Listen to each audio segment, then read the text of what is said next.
Shalom Adonai. Shalom Adonai é o cumprimento mais comum quando os judeus se encontram. Shalom, a paz, Adonai, Senhor. Você já cumprimentou essa pessoa que está ao seu lado? Shalom Adonai. A paz do Senhor seja sobre a sua vida.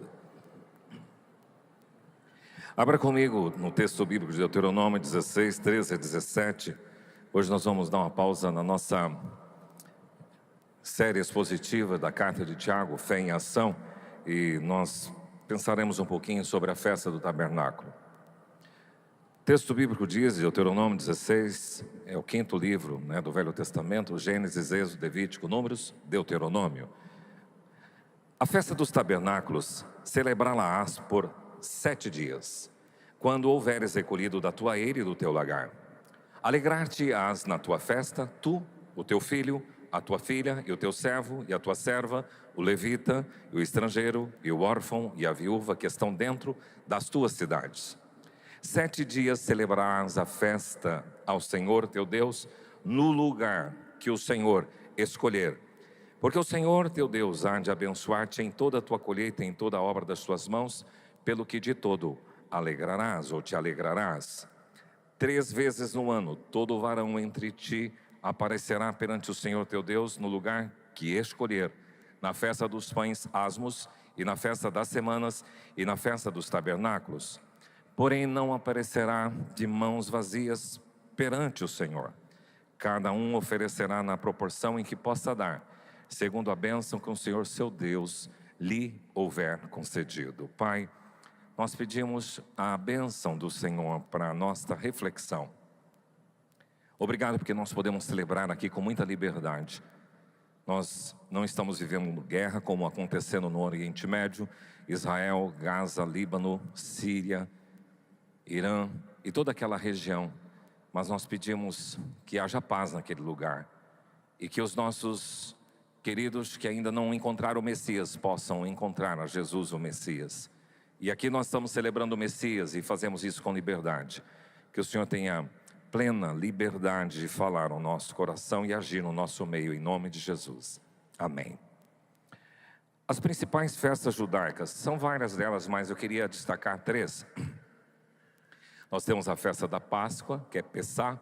Nós temos a festa do Pentecoste, que é Shavuot. E nós temos a festa dos tabernáculos, que é Sukkot. Estas são as principais festas em Israel. E cada uma com um significado diferente. Porque quando você fala de Páscoa, nós estamos falando da libertação da escravidão do Egito. Quando você fala do Pentecoste, nós lembramos o dia em que a lei foi dada no Monte Sinai e a festa das colheitas. Quando nós falamos de Sukkot, nós estamos falando da peregrinação desse povo no deserto durante 40 anos, morando em tendas, em sucás, em barracas, em tendas. Pois bem, as festas, elas são pedagógicas para nós. Além de representar a história, as festas, elas trazem para nós algum significado. E especialmente o tabernáculo, que é uma festa que é comemorada justamente nesse período do ano. Este período de festa dos tabernáculos, ele nos convida de uma forma muito especial a uma celebração mais efusiva. Porque esse texto que lemos é a instituição da festa dos tabernáculos. E ele é diretivo, celebrarás.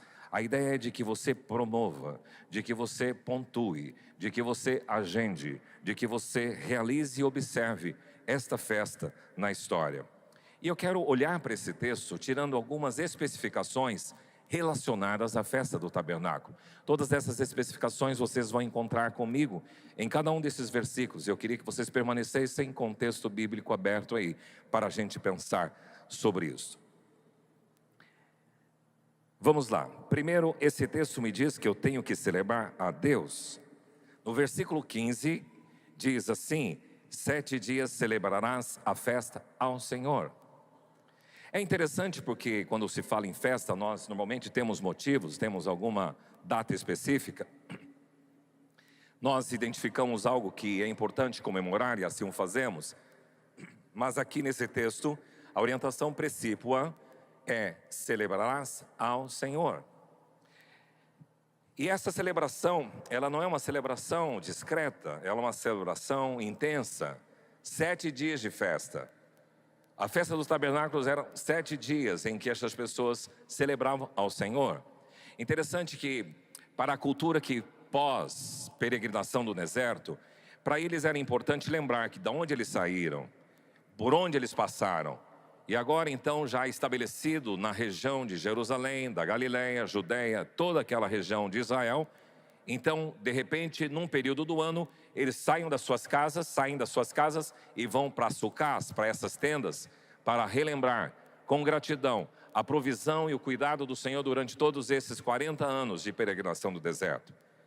Mas celebrar ao Senhor não só com intensidade, mas também com propósito, porque há uma ideia aqui intencional de planejamento, de projeção, uma ideia de organizar, de agenda.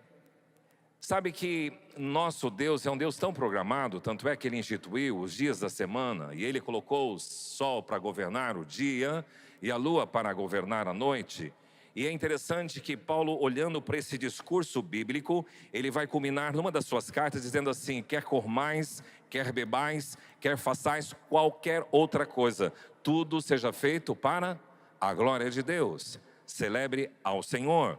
A ideia é para Ele, porque dele, por Ele e para Ele são todas as coisas, e toda a humanidade deveria orbitar. E é interessante isso porque a função de Israel na história era ser bênção para todas as nações. É isso que a Bíblia diz quando o Senhor chama Abraão: em ti serão benditas todas as nações da terra. Israel era para ser bênção, era uma visão centrípeta, era para comunicar, para colocar Deus Javé conhecido em todas as nações. Mas Israel em si mesmou, Israel voltou-se para si e não cumpriu a missão. E aí Jesus entra na história, e essa é um pouco mais da teologia sobre a ação de Israel e a entrada da igreja no meio do chamado de Deus. Agora, muitos têm uma concepção muito equivocada sobre Deus, porque as pessoas pensam que Deus é muito sisudo, carrancudo, bravo, nervoso, irado. E olhando assim de forma investigativa, vamos ver o que os homens estão fazendo hoje. Deus não é assim. Há uma canção antiga que diz assim: muitas pessoas têm ideias erradas sobre Deus. Pensam que Deus é energia ou natureza. Pensam que Deus só acorda na festa da Páscoa ou Natal, ou que está preocupado em que se celebre algum ritual. Pensam num Deus distante, impossível de ser tocado, com quem não se pode conversar, a quem não se pode amar. Mas Deus não é assim. Deus não é sisudo. A narrativa da criação é uma festa celebrativa. Ele criou, uau, viu Deus que era bom. Criou mais isso, uau, viu Deus que era bom. Até que Ele criou o homem, viu Deus que era muito bom. Então isso é festa, isso é celebração. E as suas criaturas, que somos nós, devemos olhar para Ele e viver nesta dimensão de celebrar a Deus. É festa, é culto. Os nossos cultos, com uma vida calcada na santidade e na coerência, devem ser uma celebração, devem ser uma festa, os nossos cultos marcados por regozijo e alegria. Tem gente que acha que crente não pode ser feliz, que crente tem uma vida desgraçada, triste, um personagem que não sorri, que não se alegra, apático, introspectivo, desassociado das pessoas, anacoreta, um eremita, escondido nas cavernas, condenando tudo e todos. Mas não é assim. E a gente tem sérios tabus nessa área. E é verdade que às vezes a gente não consegue aplicar isso na nossa fé cristã, mas quando as pessoas celebram a vitória do seu time, eles são eufóricos.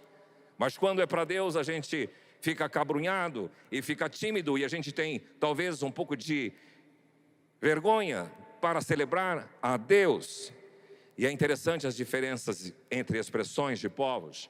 Eu tive 2 oportunidades de ir à África, na África do Sul, Namíbia, e passei em algumas aldeias e alguns irmãos cristãos, e é interessante, eu fui numa tribo, numa igreja de uma das tribos, em que as pessoas não têm nenhum instrumento, nenhum aparato musical, mas tudo com pés e toques das mãos e voz, celebrativo. Eles entram na igreja gingando, mas com alegria, e vêm trazendo seus dízimos e ofertas numa expressão de celebração a Deus, e sem a vergonha que talvez você e eu tenhamos. As danças hebraicas, elas são altamente efusivas.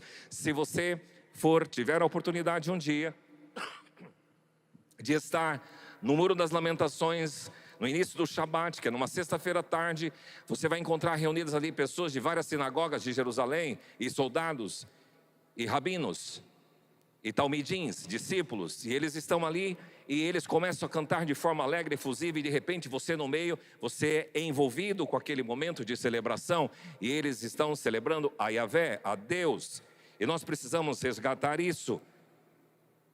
A gente tem medo das nossas culturas, por exemplo, a cultura gaúcha de dança, tem muitas danças bonitas, e às vezes a gente fica introvertido para isso. Não é de Deus. Quem disse? A festa. E aqui é importante, nós vamos ver daqui na frente, de que existe a festa santa e a profana. Mas esta festa que nós somos chamados a celebrar, é celebrar a Deus, aquele que dá saúde, aquele que dá vida, aquele que dá respiração, tudo mais, mesa farta, condições de levantar, de acordar, é Ele é a causa, Ele é a essência, Ele é a razão e Ele é a substância. Portanto, celebre a Deus. Esse texto nos convida. Segundo, celebre a vida. No versículo 13, quando houveres recolhido da tua eira e do teu lagrar, alegrar-te-á na tua festa.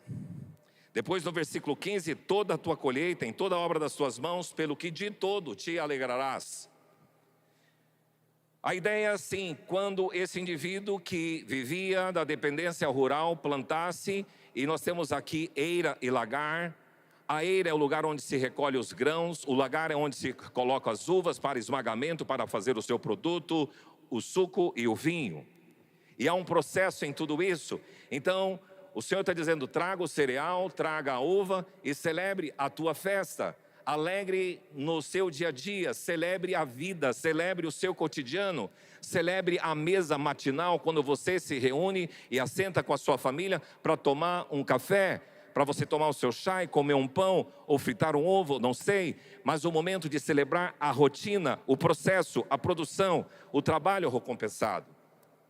E o convite de Deus, porque esse aqui está na Torá, e a Torá é o Pentateuco, os 5 primeiros livros da Bíblia, é a lei, e a diretriz é que você celebre a vida, que você celebre as benesses que Deus te deu, celebre os pássaros, celebre as cores, celebre as flores, toda a tua colheita. A ideia é que tudo aquilo que você produz, os resultados que você alcançou, celebre a vida. É tão gostoso, porque bancário tinha pagamento dia 20, eu me recordo que nós tínhamos o Valeticket. O Valeticket sempre foi uma bênção na vida de todas as pessoas que são funcionários. Aqui na igreja nós temos para os colaboradores, um tal de caju. Então o pessoal caiu o caju. Então, celebrar a compra, celebrar o mercado, celebrar a vida, celebrar o carro, o transporte, é esta a ideia, celebre a vida. Você não precisa ser um grande produtor rural. Eu tenho 190 metros quadrados onde eu cultivo algumas coisas, e eu colho amora, eu colho pitaia, eu colho berinjela, couve, eu colho giló, eu colho pimenta, biquinho, eu colho alface, abóbora, tudo em um pequeno espaço. Celebre a vida. E é tão interessante porque cada vez que eu estou colhendo as amoras doces e grandes, e se você quiser também, bem nessa minha direção tem um pé de amora carregado. De manhã eu avisei, já comeram tudo, amanhã vai ter mais vermelhinhas para você consumir. Mas a colheita é uma celebração, e você vê a dádiva de Deus, e a gente vai aprendendo com a natureza. Eu plantei, quando eu mudei para minha casa, um tal de jasmim gardênia. No dia seguinte a formiga rapelou todas as folhas daquele jasmim gardênia. E o indivíduo que fez o meu jardim colocou pedras no pé do jasmim gardênia. Eu falei, puxa, mas essas plantas não desenvolvem? Esses dias atrás eu falei, vamos tirar todas essas pedras, e coloquei esterco, colocamos esterco, já está florindo. Celebre a vida, celebre, é dom de Deus, a vida é dom de Deus. Celebre os pássaros, celebre a brisa, o sol, a lua, o firmamento e a chuva. O texto diz, em todas as obras das tuas mãos. Tudo o que você produz, realiza, executa, seja na oficina, seja no escritório, seja na universidade, seja nas tarefas domésticas, tudo. A bênção do cotidiano, a bênção da família, a bênção do lugar de morar, o meio de transporte, a descendência. Celebre a aposentadoria, celebre o ganha-pão, celebre a história, celebre os amigos, celebre todas as conquistas. O texto diz: alegrar-te-á na tua festa. Não é na festa do vizinho, mas na tua festa, na tua vida celebrativa, pelo que de todo alegrarás. Querido, a alegria é um exercício. Você decide ficar alegre. Agora, é um mandamento e, portanto, você tem que sair dessa tristeza, sair dessa sua angústia, sair dessa sua lamentação, da sua lamúria, sair do teu lamento, do teu choro, dessa reclamação. A Bíblia diz que o choro pode durar uma noite, temos momentos de lamentar, mas a alegria vem pela manhã. Então acorda e decida se alegrar na presença do Senhor. Claro, existem lutas, existem dificuldades, mas olhe para as coisas boas. Não faça como Jeremias, que começa a olhar para o seu umbigo e reclamar, dizendo: pá, perdi a minha esperança, não tenho mais vontade de viver, tira a minha vida. Aí diz o texto bíblico que ele começou a olhar para o Senhor, e ele começou a perceber que as misericórdias do Senhor não tem fim. Ele traz à memória aquilo que traz esperança. É essa orientação, que você celebre a vida e todas as coisas boas que Deus tem demonstrado para você, na tua festa, na celebração familiar, na sua iniciativa pessoal, glorificando e exaltando a Deus. Agora, não é errado fazer festa, porém, existem festas e festas. Tem a festa que agrada a Deus, que é santa, e a festa profana. Posso dar uma dica para você? Quando você for celebrar aniversário, quando você celebrar casamento, submeta sobre o crivo de Deus, para saber se vai ser uma festa que agrada a Deus ou não. Dicas: primeiro, a festa santa, que agrada a Deus. Quando Deus é o centro, quando Deus é exaltado, quando há gratidão, quando há celebração da vida, quando tem moderação em tudo, sem extravagâncias, quando se exalta a criação, a natureza e as benesses divinas, quando a festa é reverente. Esta é santa. Agora, a festa profana não agrada a Deus quando ela é opulenta, quando é para as pessoas verem, quando ela é extravagante, quando é sensualizada. É engraçado, por que nos casamentos vocês têm que ir com os peitos de fora e as pernas de fora? Por que é isso? Você está fazendo festa para quem? A festa que não agrada a Deus, ela é desperdiçadora, ela exalta a luxúria, ela desperta baixos instintos humanos. Essa festa é profana, essa festa não agrada a Deus, ela é desenfreada, não há limites, não há domínio pessoal, e Cristo não é glorificado, e Deus não é glorificado. Celebre a tua festa em santidade, em reverência, em gratidão e alegria. Então celebre a Deus, celebre a vida. Terceiro, esse texto me ensina que é preciso celebrar com regularidade. Que coisa linda, 7 dias vocês celebrarão a festa. E o texto diz, de 3 em 3 anos, vocês vão, 3 vezes no ano, vocês subirão a Jerusalém. E aqui eu queria falar dessa intencionalidade. Na semana da festa dos tabernáculos eram 7 dias consecutivos. Puxa, que intensidade incrível. Não cabe na cabeça de muita gente um propósito, uma determinação de dedicar 7 dias para relembrar 40 anos no deserto. Mas a ideia que Deus está trabalhando na pedagogia do seu povo é que você tem que tratar na sua vida essa regularidade, essa constância, a concentração. Por isso que o 4º mandamento diz: lembra-te do dia do sábado para o guardar e santificar. Seja regular no seu guardar o dia do Senhor. Eu aprendi isso desde a minha infância, essas coisas são incutidas no nosso coração. Louvado seja Deus pelos meus pais que me ensinaram. Domingo é dia do Senhor, lembra-te do dia do Shabat, do descanso. Então, em toda a minha história, muito excepcionalmente, deixei de um domingo estar na casa do Senhor, porque isso foi um princípio. Eu aprendi que a minha celebração, ela tem que ser contínua, ela tem que ser regular, ela tem que ser efetiva. Eu sei que muitos hoje pertencem à igreja NP. Eu escutei num filme há muitos anos atrás, o cara perguntou: que igreja que é a sua? Falou: da NP. Que igreja é essa? Natal e Páscoa, porque são os dias que as pessoas vão à igreja para marcar presença e dizer: pelo menos eu estou quites com Deus, já resolvi a minha parada nesse ano. Algo intencional, mas algo também sistematizado nesta regularidade. Faz parte da minha agenda, faz parte do meu compromisso espiritual, faz parte das minhas prioridades. É determinação, é compromisso que eu assumi, é um compromisso com o meu Deus. Em que Deus tem a primazia? Será que Ele tem essa primazia na sua vida, e não as pessoas, e não as tarefas, e não o lazer, e não os hobbies? Jesus, Ele também deixa essa orientação já no Novo Testamento, quando Ele diz: vocês são inquietos para lá e para cá, preocupados quanto ao que é a vez de comer, beber e vestir, mas Ele diz determinantemente: busquem em primeiro lugar o reino de Deus e toda a sua justiça, e essas coisas outras todas vão ser acrescentadas na sua vida. Então, meu amigo, priorize Deus, coloque Deus em primeiro lugar. Alguém já disse que nós valorizamos o que priorizamos, ou priorizamos, perdão, o que valorizamos. Se Deus é um valor para você, você vai priorizar. Mas se os seus hobbies são valores, andar de bike é mais importante que Deus, pescar é mais importante que Deus, curtir o seu carro, viajar é mais importante que Deus. Separe, portanto, reserve, guarde o seu momento com Deus. Não permita que nada tire o seu foco, a sua regularidade do seu compromisso espiritual. Há alguns anos atrás estávamos no encontro de pastores e presbíteros e líderes da IPI do Brasil em Poços de Caldas, e ouvi de um palestrante um texto que achei muito interessante, que está na Bíblia. Você pode registrá-lo. Olha o que diz em Êxodo 34, 23. 3 vezes no ano todo homem entre ti aparecerá perante o Senhor Deus, Deus de Israel. Tranquilo? Mas olha o que diz esse versículo: porque lançarei fora as nações de diante de ti, e alargarei o teu território. Agora perceba: ninguém cobiçará da tua terra quando subires para comparecer na presença do Senhor teu Deus 3 vezes no ano. Então eu vou deixar minha propriedade, minha fazenda, minha criação, meus animais, minha lavoura, e vou para Jerusalém para adorar, ficar 7 dias. Quem vai cuidar?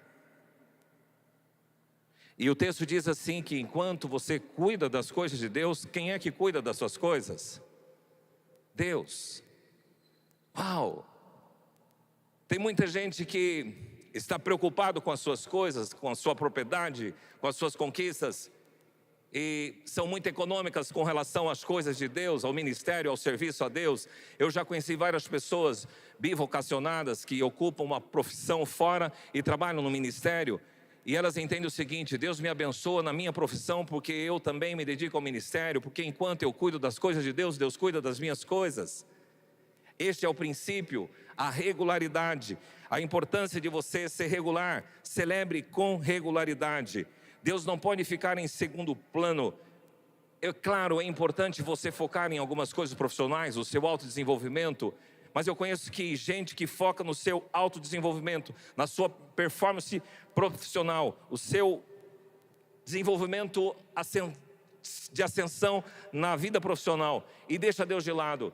Olha, ela vai obter um sucesso por algum tempo, mas isso não dura muito tempo. E um agravante, como fica aquilo que Jesus diz em Mateus 6, 19 a 21, não acumuleis para vós outros tesouros sobre a terra, onde a traça e a ferrugem consome, corrói, e onde os ladrões escavam em roubo, mas ajuntai para vós outros tesouros no céu, onde nem traça nem ferrugem corrói, e onde ladrões não escavam nem roubo, porque onde estiver o seu tesouro, aí estará o seu coração. Esse princípio é desde o Velho Testamento até agora. Então coloque Deus na prioridade número 1 da sua vida. É importante ter o sustento, é importante ter vida profissional, é importante seu autodesenvolvimento, é importante as suas conquistas, ampliar horizontes, é importante, mas jamais deixa Deus de lado. Coloque Deus acima de todas as coisas e persiga essas também, e Deus vai abençoar. Enquanto você cuida das coisas de Deus, Deus vai cuidar da sua casa, do seu jardim, da sua propriedade. Assuma um compromisso sério com Deus em sua vida. Não seja omisso, não seja displicente e indisciplinado. Não coloque Deus em segundo plano. Leve a sua vida com Deus a sério. Tenha um compromisso regular com Deus e com seu momento de adoração. Esta é a chamada para celebrar. Celebre a Deus, celebre a vida, celebre com regularidade. 4º lugar, celebre em comunidade. Versículo 14. Alegrar-te-ás na tua festa, tu, teu filho, tua filha, teu servo, tua serva, levita, estrangeiro, o órfão e a viúva. Uma vez a gente estava fazendo uma entrevista com uma pessoa que estava na igreja. Eu falei, de que igreja que é? Eu sou da minha igreja. Qual que é a sua igreja? Sou eu sozinho. Não existe igreja eu sozinho. A igreja é a comunidade do povo de Deus. Aqui fazem parte todas essas pessoas que foram ditas aqui. Alegrar-te-á na tua festa, seguir, regozije-se. Você tem muito motivo. Todos juntos. Eu aprendi isso desde cedo também, porque mesmo criança, meu pai me ensinava, a hora que no pastor chamava, a liturgia chamava, vamos ficar em pé e cantar, e a criança quer ficar sentada, e o papai, fica em pé, cara. Então vamos cantar, canta. Então aprendi, e nossos filhos precisam ser pedagogicamente educados desta forma. Aqui é lugar de Deus, lugar de reverência. Então tem tempo para todo propósito, dizia o sábio pregador Salomão: há tempo de chorar, há tempo de rir, há tempo de correr, há tempo de brincar, há tempo de dormir, há tempo de comer. Sentou na mesa, come, tem que comer. Agora tem departamentalizar a vida das pessoas. Mas a ideia aqui dessa conjuminação, todos juntos, que estão dentro das suas cidades, sem distinção de classe social, no meio do povo de Deus. Não existe aqui, vocês verem as classificações: o servo, a serva, o levita, o que canta, o que toca, o estrangeiro, o órfão, a viúva, todo mundo reunido para buscar e servir ao Senhor. Essa é a comunidade do povo de Deus. E é interessante que as pessoas hoje têm uma dificuldade nessa relação, porque alguns entram e perdem de celebrar a Deus, celebrar a vida, celebrar a comunidade, porque ficam de forma crítica, observando e criticando tudo. Nossa, olha que tipo de gente que tem que ir nessa igreja. Esse cara lá fora é isso, isso, isso. Cara, preocupe com a sua vida, Deus vai acertar com ele. Você, como disse Jeremias, queixe-se cada um dos seus próprios pecados. Não fique olhando para o cisco do olho do outro, enquanto tem uma baita trave no teu olho. Interessante que um profeta foi chamado para pegar em Nínive, era Jonas, e ele fugiu. Ao invés de pegar o navio para Tarsis, ele pegou para Nínive, ele pegou para Tarsis. E depois teve toda uma trajetória na vida dele, mas enfim ele chegou em Nínive e ele pregou. E os ninivitas se converteram, ele pregou naquela cidade, e o rei daquela cidade fez com que todos jejuassem. Todos os moradores da cidade, até os animais, o cavalo, a mula, todos jejuaram. A ideia desta amplitude, ele fez um chamamento a todas as pessoas. Então a importância do grupo, a vida cristã se faz em comunidade. E Deus e Jesus não disse assim para você gostar das pessoas, ele disse para você amar as pessoas. Bem diferente. E essa vida cristã se faz em comunidade, o valor da unidade, o valor dos uns aos outros. Suportai-vos uns aos outros, fortalecei-vos uns aos outros, orai uns pelos outros, consolai-vos uns aos outros. Vários mandamentos de cumplicidade, de mutualidade dos uns aos outros. Uma vez eu escutei a palavra do pastor Eugene Peterson e ele usou esse texto de Atos 1,14. Todos estes perseveravam unânimes, Romatumandon, em oração e súplicas com as mulheres, e Maria, mãe de Jesus, e com seus irmãos. Repita comigo, Romatumandon. De novo, Romatumandon. Vocês estão falando uma palavra grega e significa unânimes. A ideia de estar com a mesma mente, em uníssono, é frequentemente usada para expressar a ideia de que os cristãos primitivos estavam unidos em propósito, em oração e ação. Eu gosto sempre de lembrar, quando falar em comunidade, celebrar a vida e celebrar a família da minha avó Elce. Ela conseguia reunir todos os filhos, os netos, em torno da sua casa. E domingo para mim era um dia especial. Hoje é dia de ir na casa da avó, e para o meu mãe na casa da mãe, do pai. E domingo era um dia especial porque nós estávamos no almoço reunidos para celebrar a família, comer macarronada, maionese, frango assado e tubaína, e depois um pudim que só a avó sabia fazer, e nós tínhamos prazer de estar juntos na casa do Pai. O povo de Deus se reúne neste lugar. Nós viemos aqui para celebrar ao Pai, para adorar. Isso é Romatumandon. Dê o devido valor à igreja de Jesus, às pessoas e à comunidade. Você não é melhor que ninguém, você é tão pecador quanto o outro. E na linguagem do filósofo Mauro Cortella, você é um vice-treco do subtroço. Então, por favor, não seja arrogante. que você possa se colocar no seu lugar. Tem gente que se acha preferida de Deus e que os outros não têm acesso a Ele, mas Jesus me ensinou uma oração, e todas as vezes que eu a repito, eu me incluo: Pai nosso, Pai meu, Pai dele, Pai do outro, Pai de todas as pessoas que o servem. Ele é um Pai abrangente, não é exclusivo seu.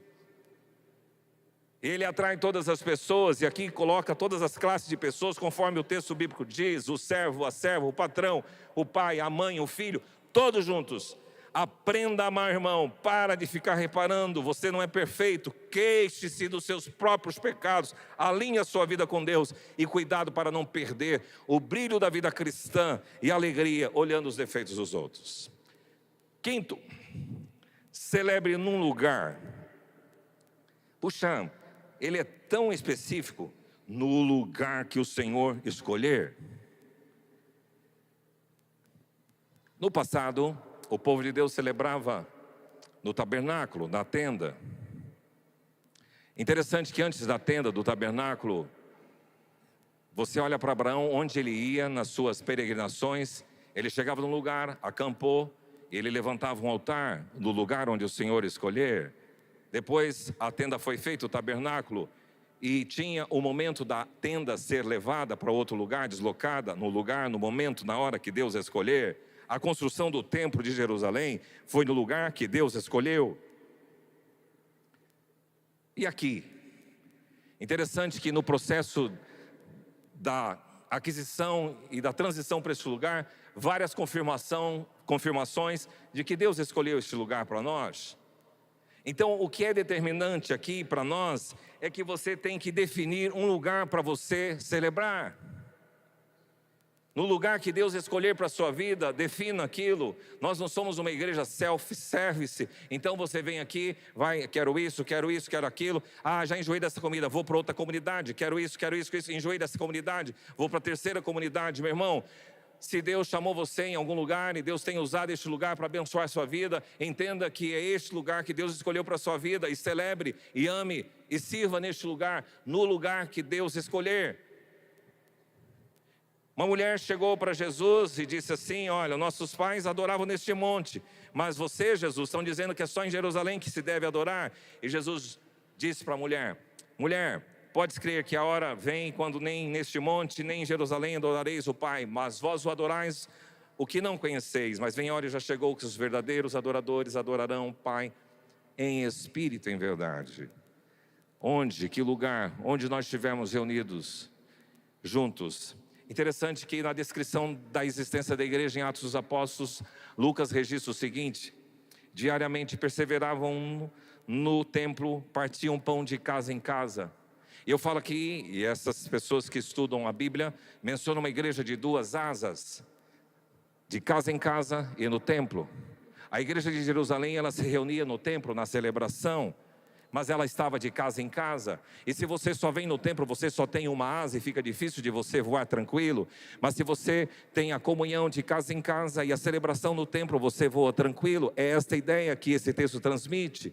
O valor da grande celebração, mas o valor do grupo pequeno, da comunidade que se reúne, das pessoas que prestam conta umas para as outras, através das células, através dos cursos, onde você interage com as pessoas. E gente, aprenda a respeitar os líderes que cuidam dessas pessoas. Não são líderes perfeitos, não são pessoas mestres, são pessoas servas do Senhor Jesus Cristo, dispostas a amar e a cuidar de outras pessoas. Mas é igreja de templo e casa em casa, templo e casa em casa.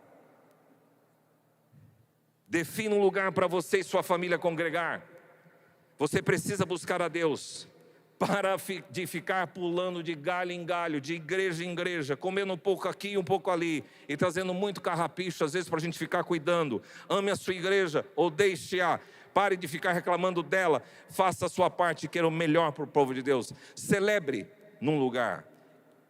Sexto, penúltimo lugar, celebre com mãos cheias. Versículo 16: ninguém aparecerá diante de mim de mãos vazias.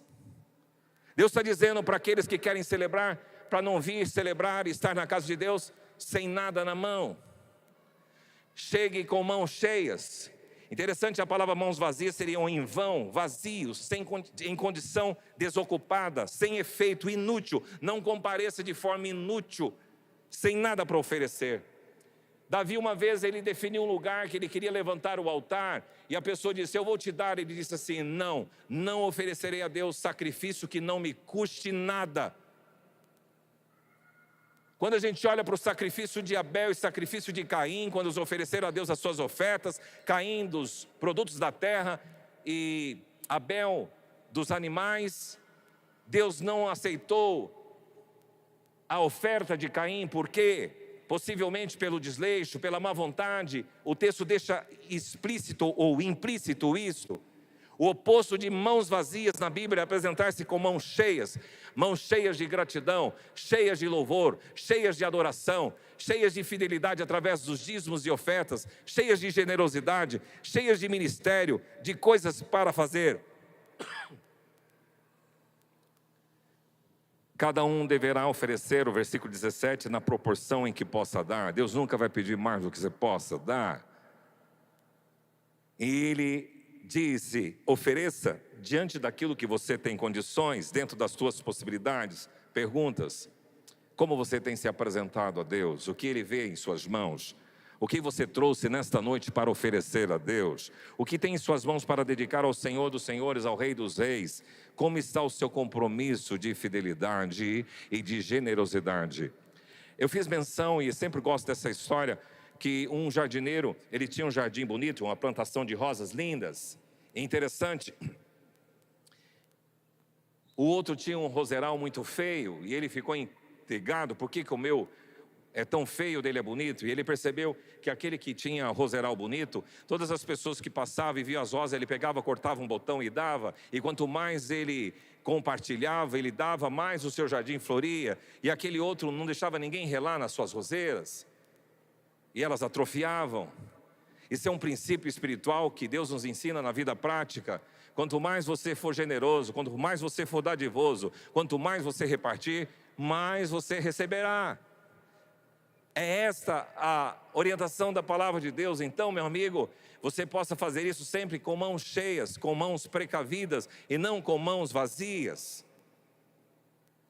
Por último, celebre e experimente as bênçãos.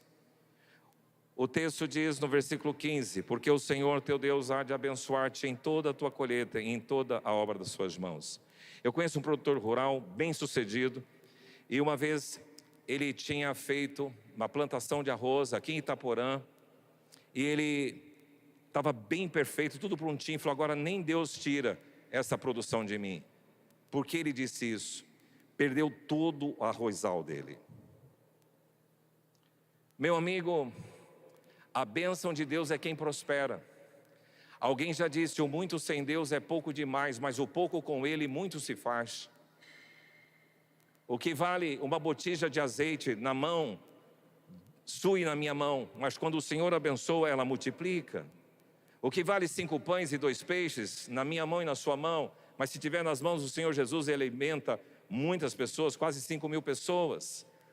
Então, meu querido, aprenda que esse texto diz: em toda a obra das tuas mãos o Senhor há de abençoar a sua colheita, há de abençoar as obras das suas mãos, o trabalho, o seu empreendimento, no escritório, no consultório. Deus vai abençoar a tua entrada, a tua saída, o teu ventre, a tua amassadeira, a tua horta, os teus estudos. Deus vai confirmar as obras das suas mãos. Feliz serás e tudo te irá bem. Bem-aventurado aquele que teme ao Senhor e anda nos seus caminhos. Feliz serás e tudo irá bem. A bênção irá sobre a sua vida. E numa interpretação um pouco escatológica, eu queria fazer menção a Zacarias 14:16. Alguns interpretam os fins dos tempos numa linha chamada dispensacionalista. E nessa linha, Jesus haverá de um dia reinar em Jerusalém por 1000 anos. E todas as nações da terra, tem todo um contexto aí, a igreja já foi arrebatada e instala-se o reino milenar. E esse texto é usado para declarar o que vai acontecer. Todos os que restarem de todas as nações que vierem contra Jerusalém subirão de ano em ano para adorar o Rei, a Jesus, o Senhor dos Exércitos. E para celebrar o quê? Celebrar o quê? Festa dos Tabernáculos. Continua o texto. Se alguma das famílias da terra não subir a Jerusalém para adorar o Rei, o Senhor dos Exércitos, não virá sobre ela a chuva. E se a família dos egípcios não subir, nem vier, não cairá sobre eles chuva. Virá a praga com que o Senhor ferirá as nações que não subirem e celebrar a festa dos tabernáculos. O globo rural hoje, a ênfase maior era fumaça no país inteiro, queimadas. Aqui está dizendo que haverá um dia que Jesus irá reinar, e aqueles que subirem serão abençoados, e aqueles que não subirem não serão abençoados. Então, meu querido, a celebração implica no reflexo da bênção de Deus para a sua vida.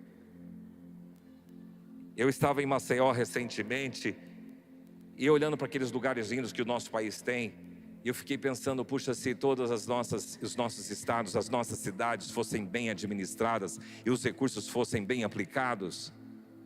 Mas eu creio que um dia, se for dessa visão dispensacionalista, que Cristo reinando, os seus servos, e o texto bíblico diz que vocês serão reis e sacerdotes, e Deus vai colocar pessoas honestas, justas, reinando em todos esses lugares, e vocês vão perceber que diferença seriam as cidades, os estados, o país, o mundo. Como seriam se governassem pessoas justas? Meu amigo, sirva a Deus e seja abençoado. Sirva a Deus e seja feliz.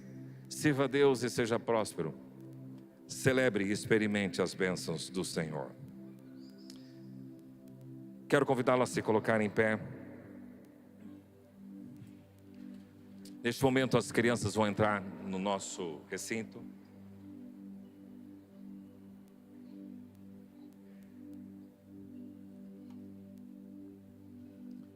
Esse texto e a festa dos tabernáculos nos ensinam a celebrar a Deus, a celebrar a vida, a celebrar com regularidade, a celebrar em comunidade, a celebrar num lugar, a celebrar com mãos cheias e a celebrar experimentando as bênçãos de Deus para a nossa vida.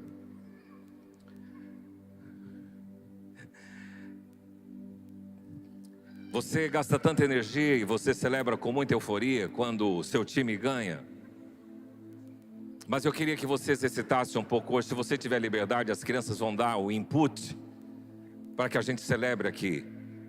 E se você tiver liberdade, você pode vir aqui com elas, e elas estão instruídas. E aqui nós vamos ter 2 canções que trabalham a celebração. E eu gostaria que vocês entendessem que a celebração, a alegria é algo que deve ser estimulado nos nossos filhos, na sua casa, na nossa vida. E nós vamos, através dessas canções, exercitar isso. E se você quiser, pode vir com a gente, que eu vou estar com as crianças ali também.